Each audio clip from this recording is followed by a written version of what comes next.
કમોસમી વરસાદમાં ખેડૂતોની વેદનાને વાચા આપવા મેદાનમાં આવેલા પૂર્વ વિપક્ષ નેતા પરેશ ધાનાણીનું ટ્વીટ।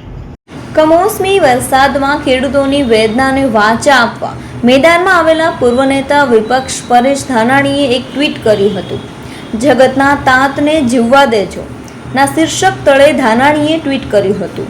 ટ્વીટમાં લખ્યું છે કે ખેતીવાડી ખાતાની સલાહ, કૃષિ તજજ્ઞના અભિપ્રાય તેમજ ખેડૂતોની કોઠા સૂઝથી કાઢેલા પ્રાથમિક અંદાજો મુજબ ખરીફ 2025ની મોસમ દરમિયાન વાવેતર કરેલી કપાસની વીઘા દીઠ ઓછામાં ઓછો અંદાજિત ઉત્પાદન ખર્ચ ₹18,370 તથા પ્રાથમિક ઉતારાના અંદાજો મુજબ વીઘા દીઠ સરેરાશ 20 મણ ઉપજની ટેકાના ભાવે કિંમત 31,640 ગણાય।